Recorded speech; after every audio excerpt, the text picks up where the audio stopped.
Okay, so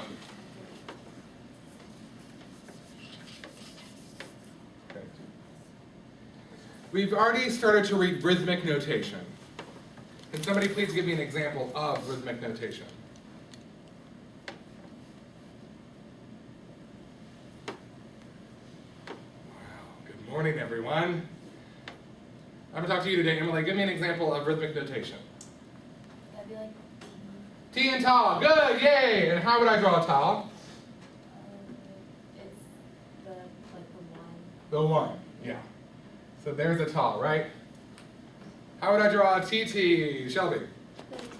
Okay, so the two. So they're being together, right? And how would I draw a rest, Ward? Just with feet. Right. The rest, the moment of silence? Oh, it's like. Yeah, a little squiggle, you know. Like that. Got it? We good there? Okay. So here's the deal. This is rhythmic notation only. There's no pitch associated with this right here. This is like the spoken word. Think of this like rap, not singing. Rap is not singing, by the way. It has its own place in music, don't get me wrong.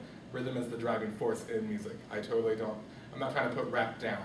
I am saying that it doesn't have any pitch associated with it, so please don't call it singing. If you are teaching a song, you should be singing something, okay? So let's talk about pitch. P-I-T-C-H. What is it?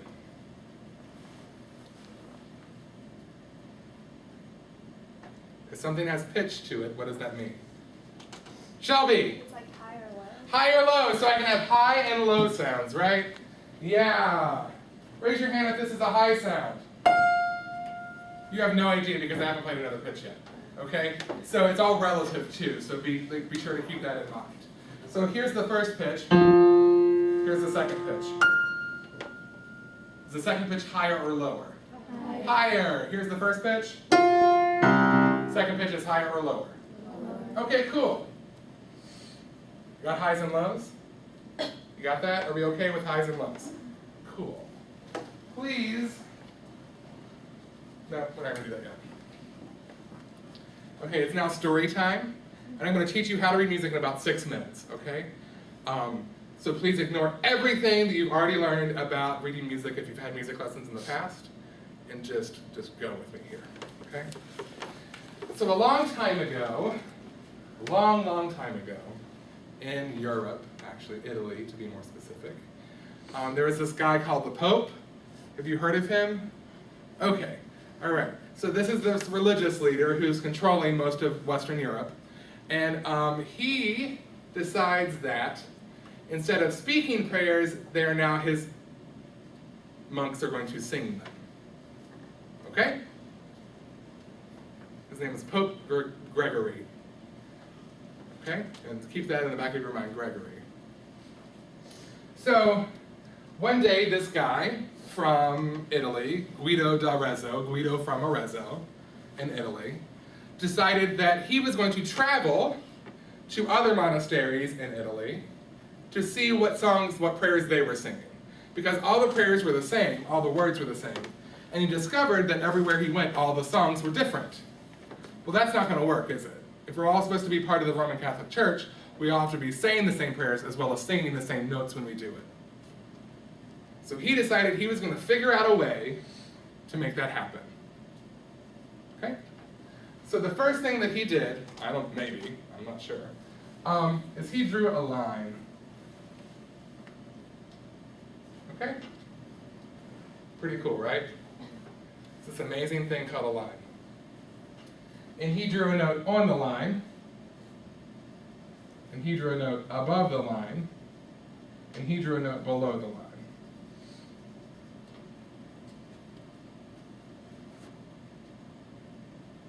Here's my first note. Is this note higher or lower than that first note? Higher. Why? It's right above the line. How much higher is it? You have no idea because it's all relative, right? And we only have how many lines?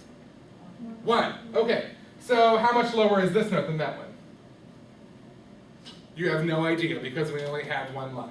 So to make sure that I have finite parameters, what do you think Guido did? He drew another line. Oh gosh, you're so smart. So now, how many notes can I have?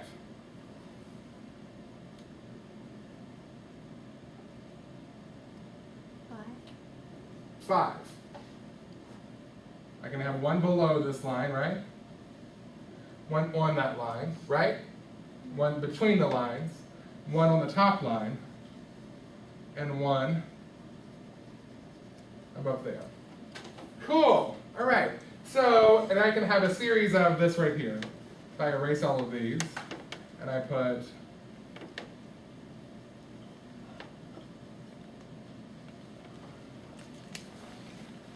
so I have, if this is the note right here, this is the note right here, and then this is the note right here, and this is the note right here, da-dum.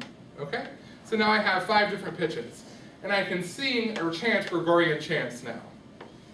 Have you heard of a Gregorian chant? Have you seen Ace Ventura: Pet Detective? It's an old movie when I was growing up, and he's like trying to get the bat out of the cave or something like that. That's not a euphemism for picking his nose, but so like, and he's like, "Oh, righty there," right? You've heard that? Okay. Anyways, go look it up on the internet. It's fantastic. So now, this is kind of like what's happening for a couple hundred years. Super boring. So from like 1100 to 1300, this is what was going on, for the most part. But other people figured out that you could sing higher and lower. Weird, right? So if I wanted to sing higher, what would I have to do? What? Make another line, yeah, cool. And then if I wanted to sing higher than that, make another line if I wanted to sing higher than that. Make another line if I wanted to sing lower than that. Make another line. If I wanted to sing lower than that, what would I do? Make another line. Should have 1, 2, 3, 4, 5, 6, 7. So there's 11 lines there. And this encompasses the typical range of a human voice. So from this line down to this line, which sounds like this, by the way.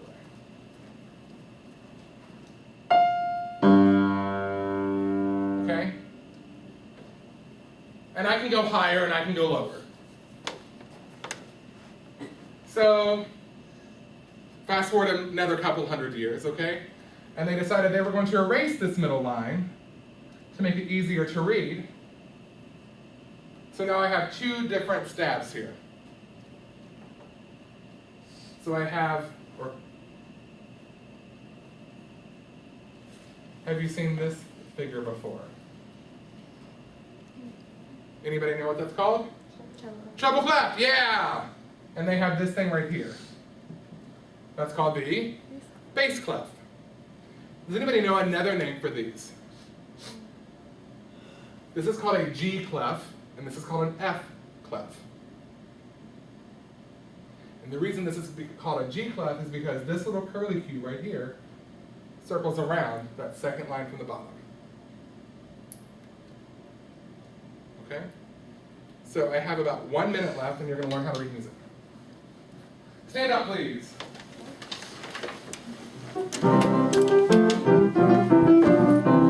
your ABCs. Here we go. A, B, C, D, E, F, G. Nope. A, B, C, D, E, F, G. A, B, C, D, E, F, G. That's the musical alphabet. A, B, C, D, E, F, G. A, B, C, D, E, F, G. A, B, C, D, E, F, G. A, B, C, D, E, F, G. Sing the musical alphabet with me. Here we go. A, B, C, D, E, F, G. A, B, C, D, E, F, G. A, B, C, D, E, F, G. A, B, C, D, E, F, G. A, B, C, D, E, F, G. A, B, C, D, E, F, G. Sing it backwards. G, F, A, B, C, D, A, G, F, A, B, C, D, A. G, F, A, B, C, D, A. G, F, A, B, C, D, A. G. There we go. G, F, A, B, C, D, A. G, F, A, B, C, D, A. Okay, good. Have a seat. Yay, good job. You sang your musical alphabet backwards and forwards, right? Here's the deal. This is called a G clef right here because this line is G.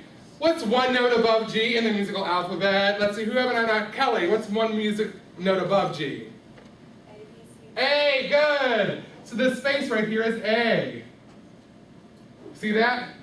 What's one note below G in the musical alphabet? A, B, C, D, E, F, G, G, F, E, D, C, B, A. If I'm going backwards or lower, I'm going to sing it backwards. G, F. So right below G is F. What's lower than F? E. This line is E. What's lower than E? D. What's lower than D? C. Remember that line that we erased? Ah, yeah. So what's lower than C? B. It's on the top line above on the bass clef. And then guess what? This is called the F clef. B, A, G. That's why it's called the F clef. F clef. And we're going to work on that. So reading music is all about just knowing what line's which, and then what lies above the space or the space below it. That's all it is, backwards and forwards. A lot of people go E, G, B, D, F, and F, A, C, E. Every good boy does fine, and face, right? I hate it because it doesn't make sense. It's a continuity thing. It's a linear progression. And we'll talk more about this on Friday. Have a great day. Bye.